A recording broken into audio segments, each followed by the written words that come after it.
तो अभी सभी को पता होगा कि अभी हमारा कौन से नंबर का रिपब्लिक डे सेलिब्रेट किया गया। तो 73rd नंबर का कॉन्स्टिट्यूशन आप हमारा रिपब्लिक डे।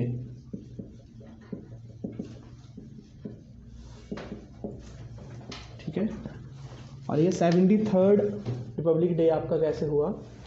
क्योंकि हमने फर्स्ट रिपब्लिक डे 26 जनवरी 1950 को सेलिब्रेट किया। 26 जनवरी 1950 को। ठीक है, तो सबसे पहले हम ये देखेंगे कि what is the meaning of being Republic, कि रिपब्लिक का मीनिंग क्या है। अब एक कन्फ्यूज़न हमारे माइंड में हमेशा रहता है कि ये रिपब्लिक डे या फिर हमारा इंडिपेंडेंस डे या फिर हमारा कॉन्स्टिट्यूशनल डे, ये तीनों क्या हैं और इन तीनों में क्या डिफरेंस है, और यहाँ पे हमारा ये जो रिपब्लिक है, इस रिपब्लिक टर्म से हम क्या समझते हैं। ठीक है, तो आज हम देखें कि बीइंग अ रिपब्लिक या फिर हमारी सोसाइटी जो है वो सिर्फ फॉर्मल रिपब्लिक है या फिर एक्चुअली में हम बन चुके हैं रिपब्लिक, या फिर उस रिपब्लिक बनने के रास्ते पर हम हैं। तो हम सबसे पहले तो ये समझेंगे कि रिपब्लिक है क्या। तो रिपब्लिक मैंने आपको बताया कि देखो 3 डेट्स, इम्पॉर्टेंट डेट्स अब हमारे सामने हैं। 15 अगस्त 1947, 26 जनवरी 1950 और 26 नवंबर 1949। तो हमारे ये 3 इम्पॉर्टेंट डेज हैं। तो हम देखें कि 15 अगस्त को हम इंडिपेंडेंस डे सेलिब्रेट करते हैं। ठीक है, 26 जनवरी को जो अभी हमने रिसेंटली सेलिब्रेट किया, तो आपने ये पता करके आना है कि हमने यहाँ पे किसको चीफ गेस्ट बुलाया था 26 जनवरी को। ठीक है, तो ये हमने रिपब्लिक डे यहाँ पे सेलिब्रेट किया, और 26 नवंबर को हमारा कॉन्स्टिट्यूशनल डे होता है। और ये हम 2015 में हमने फर्स्ट कॉन्स्टिट्यूशनल डे सेलिब्रेट किया था, और ये ministry of social justice and empowerment ने ये डिसाइड किया था कि हम अब 2015 के बाद जो है वो हर ईयर कॉन्स्टिट्यूशनल डे सेलिब्रेट करेंगे। अब क्यों 26 नवंबर 1949 को ही क्यों हम इसको सेलिब्रेट करेंगे? ठीक है, क्योंकि जो हमारा कॉन्स्टिट्यूशन है वो 26 नवंबर 1949 को एक तरीके से बन के तैयार हो गया था, पर वो उसका लीगल इम्प्लीमेंटेशन, उसको पूरी तरह से इम्प्लीमेंट जो है उसको 26 जनवरी 1950 को किया गया था। पर इसका हिस्टोरिकल बैकग्राउंड क्या है और हमने क्यों 26 जनवरी 1950 को ही इसको इम्प्लीमेंट किया, तो वो हम देखेंगे, स्टेप बाय स्टेप देखेंगे। आगे हम समझेंगे पहले कि बीइंग अ रिपब्लिक होने का क्या मतलब है, या इंडिपेंडेंस का क्या मतलब यहाँ पे मतलब है, या फिर इंडिया का स्टेटस क्या था। इंडिया का स्टेटस क्या 1947 में ही इंडिया रिपब्लिक बन गया था कि इंडिया बाद में रिपब्लिक बना था। ठीक है, तो ये सब हम इसमें देखेंगे। तो सबसे पहले हम कुछ टर्म्स हैं उनको समझेंगे कि वो टर्म्स क्या हैं। ठीक है, जो हमारी हिस्ट्री में यूज़ होती है टर्म्स। फर्स्ट टर्म है हमारी कॉलोनी। ठीक है, दूसरी टर्म है हमारी प्रोटेक्टोरेट, और तीसरी टर्म है हमारी डोमिनियन, और फिर हमारी रिपब्लिक।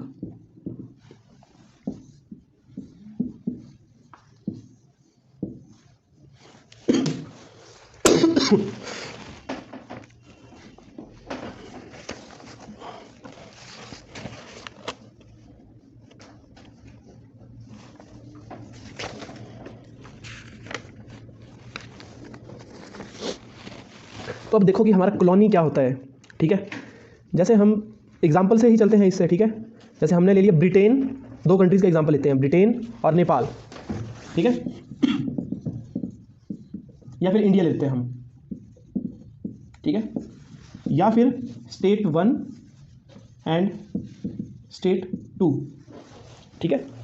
तो हम क्या देखेंगे कि यहाँ पे स्टेट 1 जो है वो स्टेट 2 के ऊपर रूल कर रहा है और स्टेट 1 के कंट्रोल में स्टेट 2 है। अब इसका क्या मतलब हुआ कि स्टेट 1 के कंट्रोल में स्टेट 2 है कि स्टेट 2 की पूरी powers, administrative, judicial, external affairs, defence,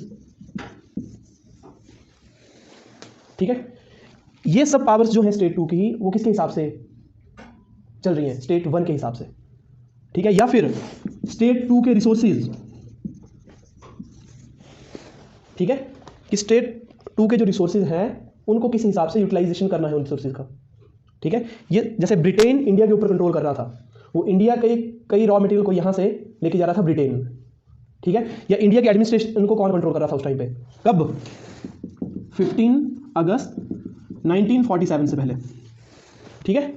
इससे पहले ब्रिटेन इंडिया के हर एक चीज़, हर एक पावर को, एडमिनिस्ट्रेटिव को, जुडिशियल को, एक्सटर्नल अफेयर्स को, डिफेंस को, रिसोर्सेज को, हर एक चीज़ को कौन कंट्रोल कर रहा था? ब्रिटेन। तो क्या मतलब हुआ यहाँ पे कि स्टेट 1 पूरी तरह से कंट्रोल कर रहा है स्टेट 2 को, और स्टेट 2 जो वो टोटली डिपेंड है किसके ऊपर? स्टेट 1 पे। और यहाँ पे वैसे मैं जैसे स्टेट वर्ड का यूज़ कर रहा हूँ ना यहाँ पे, तो यहाँ पे स्टेट वर्ड का क्या मतलब होगा कि एक पूरी कंट्री। यहाँ पे ये नहीं कि इंडिया के जैसे अलग अलग स्टेट होंगे, जब मैं यहाँ पे स्टेट का यूज़ कर रहा हूँ तो, ठीक है। समझ आ गई आपको बात? और स्टेट 2 का हेड ऑफ स्टेट कौन होगा? Head of state. देखो हेड ऑफ स्टेट क्या होता है आपका? हेड ऑफ स्टेट होता है आपका, जैसे अभी हमारा हेड ऑफ स्टेट है प्रेसिडेंट, ठीक है, प्रेसिडेंट को बोलते हैं अब हम हेड ऑफ स्टेट। आप यहाँ पे गवर्नर और उसके साथ इसको कंफ्यूज नहीं करना है। मैंने आपको क्या बोला, जब हेड ऑफ स्टेट की बात आएगी, जब कंट्रीज के बीच में कंपैरिजन चलेगा, तो आपका हेड ऑफ स्टेट क्या आएगा कि हेड ऑफ कंट्री, मतलब हेड ऑफ स्टेट का मतलब यहाँ पे क्या है कि मैं एक कंट्री की बात कर रहा हूँ, एक स्टेट की बात नहीं कर रहा हूँ। यहाँ पे अब हम इंटरनेशनल रिलेशंस की तरह इसको देख रहे हैं, ठीक है। तो जो स्टेट 1 का जो हेड ऑफ स्टेट होगा, HOS होगा, वही क्या होगा? स्टेट 2 का हेड ऑफ स्टेट होगा, जब ये एक कॉलोनी होगी तो, ठीक है। मतलब यहाँ पे क्या हुआ कि स्टेट 1 के ऊपर पूरी तरह रिलाई कर रहा है कौन? स्टेट 2। तो कॉलोनी वर्ड का आपका जो कंफ्यूजन होता है एक माइंड में वो क्लियर हुआ कि कॉलोनी क्या होता है हमारा, ठीक है। कॉलोनी का मतलब क्या होता है? जैसे बोलते हैं कि ब्रिटेन ने कॉलोनाइजेशन किया, बहुत ज़्यादा कंट्री से कॉलोनाइजेशन किया उसने। चाइना को बनाया था, नेपाल को बनाया था, भूटान को बनाया था, इंडिया को बनाया था, इनफैक्ट USA को बनाया था, ठीक है, ऑस्ट्रेलिया को बनाया था। और आज के हम प्रेजेंट एग्जांपल्स के साथ कंपेयर करेंगे कौन कौन सी कंट्रीज जो है वो अभी हमारी प्रोटेक्टोरेट स्टेट्स हैं, या फिर हमारे डोमिनियन स्टेटस है किसी को, या फिर क्या हमें भी कभी डोमिनियन स्टेटस मिला था, या फिर डोमिनियन स्टेटस है क्या? पहले तो ये टर्म्स ही माइंड में क्लियर नहीं होगी तो बीइंग अ रिपब्लिक और बीइंग अ डोमिनियन या बीइंग अ प्रोटेक्टोरेट हमें पता नहीं चलेगा कि क्या होता है प्रोटेक्टोरेट, ठीक है। तो कॉलोनी का आपको पता लगे कॉलोनी का क्या मतलब है, ये क्लियर हो गया। तो चलो अब हम देखते हैं कि प्रोटेक्टोरेट का क्या मतलब है। तो इसमें भी अब मैं दो स्टेट लेने जा रहा हूँ, ठीक है। और स्टेट का मतलब मैंने बता दिया आपको क्या होगा स्टेट का मतलब, हमेशा कोई कंट्री, एक पर्टिकुलर एक कंट्री, ठीक है। तो यहाँ पे मैंने जैसे स्टेट 1 ले लिया और स्टेट 2 ले लिया।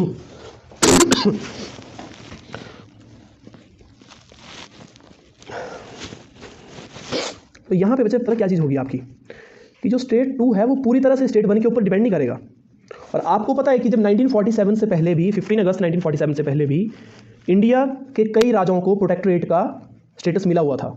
कई जो आपके जो रियासतें थी, जो 500 से ऊपर जो आपकी रियासतें थी, तो उनमें से कई राजाओं को प्रोटेक्टोरेट का स्टेटस मिला हुआ था। तो प्रोटेक्टोरेट का स्टेटस का क्या मतलब है? यहाँ पे हमारा प्रोटेक्टोरेट होता क्या है? उसमें ये होता है कि स्टेट 2 है मान लो हमारा, ठीक है। स्टेट 2 के कुछ पावर्स जैसे एक्सटर्नल अफेयर्स और इसकी डिफेंस, इन 1-2 पावर्स को या फिर एक आधी पावर, और इन 2 पावर्स के लिए स्टेट 2 जो वो डिपेंड है किसके ऊपर? स्टेट 1 के ऊपर। समझाई बात? सिर्फ 1-2 पावर के लिए, और बाकी स्टेट 1 जो वो अपने डिसीजन जो वो खुद ले सकता है, एडमिनिस्ट्रेशन खुद चला सकता है, वहाँ का इलेक्शन खुद कर सकता है। पर जो आपके एक्सटर्नल अफेयर्स हैं, एक्सटर्नल अफेयर्स क्या होते हैं कि किसी और कंट्री के साथ कैसे रिलेशन होंगे, ठीक है। पर और उसका जो वो स्टेट 2 अपना कोई डिफेंस नहीं होगा। जैसे डिफेंस सिस्टम, अब इंडिया एक इंडिपेंडेंट कंट्री है ना, तो इंडिया का देखो अपना एक क्या है, डिफेंस है, आर्मी है, नेवी है, एयरफोर्स है, ठीक है। तो इसमें क्या होगा, जब आपको प्रोटेक्टेड का स्टेटस किसी को मिला होगा तो क्या मतलब होगा उसका कि डिफेंस और एक्सटर्नल अफेयर्स और एक आधी पावर कोई और हो सकती है इसमें, ठीक है। समझाइए ये। तो यहाँ पे क्या बात होगी आपकी कि मैंने आपको बताया कि 15 अगस्त 1947 से पहले कुछ स्टेट्स को, कुछ राजाओं को ये स्टेटस था, प्रोटेक्टेड का स्टेटस था, ठीक है। और सिक्किम भी, जो सिक्किम है आपका आज जो इंडिया का स्टेट है, जो मैं आपको प्रेजेंट का एग्जांपल देता हूँ, ये इसको 1975 तक हमने प्रोटेक्टेड का स्टेटस दिया हुआ था, ठीक है। इस पॉइंट को ढंग से समझाना, ठीक है। 1975 में ये इंडिया में इंक्लूड हुआ पूरी तरह से, ठीक है। 1975 तक सिक्किम को जो है वो इंडिया ने एक प्रोटेक्टोरेट का स्टेट दिया था, ये स्टेटस दिया था ये, ठीक है। तो यहाँ पे आप समझ पा रहे हो कि सिक्किम बाकी अपना सारा काम जो वो खुद देख रहा है, पर एक एक्सटर्नल अफेयर्स है कि आप कैसे बाहर के फॉरेन में बात करनी है, या कौन से इंटरनेशनल ऑर्गेनाइजेशन को ज्वाइन करना है, कुछ भी है तो वो इंडिया के अकॉर्डिंग करेंगे, ठीक है बच्चों, क्लियर हुआ? Yes sir.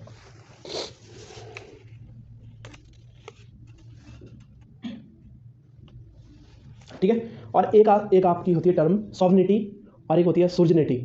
ठीक है, एक सॉवरेनिटी क्या होती है आपकी? संप्रभुता, टोटली इंडिपेंडेंस। ठीक है, दो टर्म्स होती हैं आपकी, कौन कौन सी? एक आपकी सॉवरन, जिसको हम बोलते हैं संप्रभुता, टोटली इंडिपेंडेंट। ठीक है, और एक आपकी होती है, ठीक है, सुजनिटी। इसका मतलब होता है अधिपत्य, हिंदी में हम इसको बोलते हैं अधिपत्य।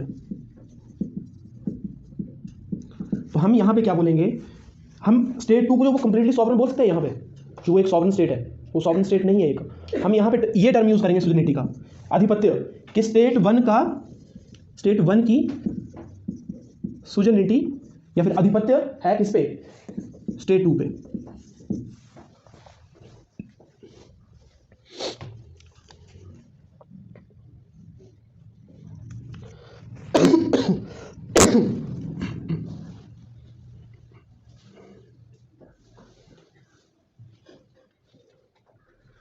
ठीक है, क्लियर हो गया ये? अब नेक्स्ट टर्म है हमारी डोमिनियन। अब डोमिनियन स्टेटस का क्या मतलब है? और इंडिया को काफ़ी बार ये बोला गया कि डोमिनियन स्टेटस, जब इंडिपेंडेंस का आपका ये पूरा दौर चला एक, तो उसमें काफ़ी बार बोला गया कि इंडिया को जो वो ये डोमिनियन स्टेटस दे देते हैं, कंप्लीटली सोवरेन स्टेटस, क्योंकि वो सोच रहे थे कुछ ना कुछ जो है वो हम इंडिया में अपना होल्ड बनाने के लिए कुछ ना कुछ रख के जाएं, तो वो एंड तक मान नहीं रहे थे। तो डोमिनियन स्टेटस क्या होगा हमारा? डोमिनियन स्टेटस देखो, अपना इनका एडमिनिस्ट्रेशन सिस्टम होगा, जो स्टेट 1 है यहाँ पे, स्टेट 1 और स्टेट 2 के साथ हम इसको कंपेयर करेंगे, और स्टेट 2 है हमारा यहाँ पे। ठीक है, तो यहाँ पे जो स्टेट 2 है, इसका अपना एडमिनिस्ट्रेशन होगा, अपना एक पॉलिटिकल सिस्टम होगा, अपने इलेक्शन कर सकते हैं, कंडक्ट किए, और एक्सटर्नल अफेयर्स भी खुद देख सकते हैं। ठीक है, हर एक चीज़, डिफेंस सिस्टम अपना होगा डोमिनियन स्टेटस में। बस एक नाम के लिए, ठीक है, नाम मात्र के लिए क्या होगा ये, मतलब इसका हेड ऑफ स्टेट जो, बस सिर्फ इतना होगा यहाँ पे, इसका हेड ऑफ स्टेट जो है वो स्टेट 1 का होगा, बाकी इसके पास पूरी पावर्स होंगी। ठीक है, जो डोमिनियन स्टेटस है इसका मतलब ये है। ठीक है, तो स्टेट 2 का जो हेड ऑफ स्टेट होगा वो कौन होगा? स्टेट 1 का। ठीक है, जैसे कई देश हैं आज ऐसे, ऑस्ट्रेलिया है आपका। ठीक है, ऑस्ट्रेलिया आज भी जो एलिजाबेथ है उनका बर्थडे सेलिब्रेट करते हैं। क्यों? क्योंकि उनको डोमिनियन स्टेटस मिला है। ठीक है, कि मेन जो उनका हेड ऑफ स्टेट जो वो कौन है? जो ब्रिटेन की जो महारानी है। ठीक है, सिर्फ वो नाम मात्र वैसी चीज़ें होती है आपकी। ठीक है, और बाकी आपका रिपब्लिक, अब रिपब्लिक में क्या आ गया आपका, या फिर सॉवरन स्टेट, हम रिपब्लिक कर लेते हैं यहाँ पे, हम यहाँ पे अभी सॉवरन ही समझते हैं। सॉवरन स्टेट क्या होगा, रिपब्लिक हम बाद में समझेंगे, बहुत बड़ी टर्म है रिपब्लिक। यहाँ पे सॉवरन स्टेट, कंप्लीट इंडिपेंडेंट।